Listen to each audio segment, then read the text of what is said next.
Patrice Ramdan est avec nous. Patrice, j'ai jeté un œil sur la presse. Il y a un mot qui revient assez souvent. Oui, le mot qui revient le plus ce matin à la une. Pas besoin d'être Madame Irma pour le deviner. C'est bien sûr le mot rentrée. Le mot rentrée, suivi de près par le mot réforme. Oui, c'est une rentrée marquée du sceau de la réforme qu'il nous est donné de vivre. Alors, il y a le dédoublement des classes de CP, l'interdiction du portable, la réforme du lycée et le retour de la dictée. Il y avait urgence, nous explique en creux la Croix, où vous pourrez lire qu'une étude du ministère montre que le nombre d'erreurs sur une même dictée de CM2 a presque doublé entre 1987 et 2015. Mais la dictée a d'autres avantages que de nous permettre d'écrire un SMS ou un statut Facebook sans sombrer dans le ridicule orthographique. La dictée a une vertu qui lui est propre. Elle conduit l'élève à concentrer son attention uniquement sur l'orthographe, là où la rédaction exige aussi de lui des efforts de construction, d'argumentation, de vocabulaire. Pratiquer des dictées régulièrement permet d'acquérir des automatismes, y compris celui crucial consistant à se relire. Alors, au pays des Gaulois réfractaires, qui dit réforme, dictée, changement, dit forcément levée de bouclier. Eh bien non, cette année, curieusement, ce n'est pas le cas. C'est une rentrée sereine, ainsi que le titre La Nouvelle République. Et l'incarnation de cette sérénité, eh bien c'est lui, Jean-Michel Blanquer, le ministre de l'Éducation nationale. Le gouvernement a quelques petits soucis en ce moment, mais alors lui, pas de problème. Lui, il trace. S'il en est un qui a bien intégré la mécanique du « en même temps », eh bien, c'est bien lui.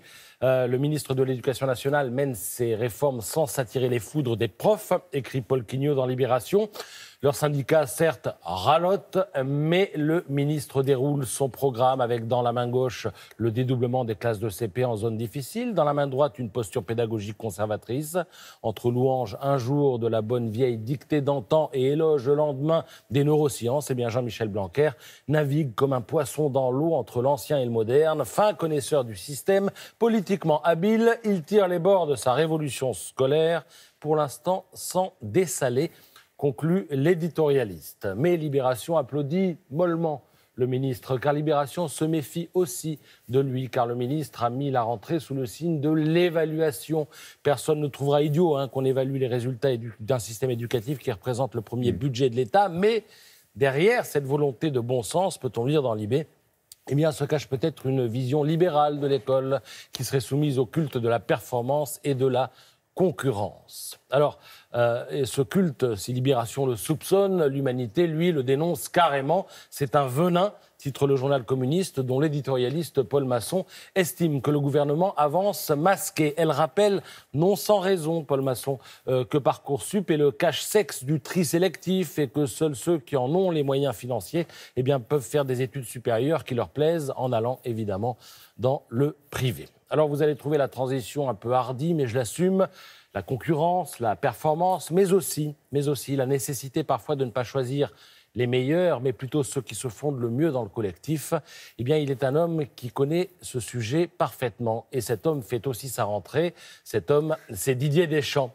Passionnante interview du coach des Bleus ce matin dans le Figaro. Comment il a réussi à persuader Paul Pogba qu'il devait changer d'attitude.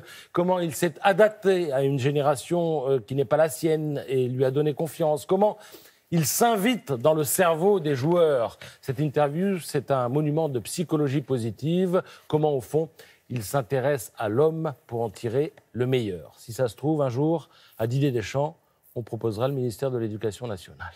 Merci Patrice.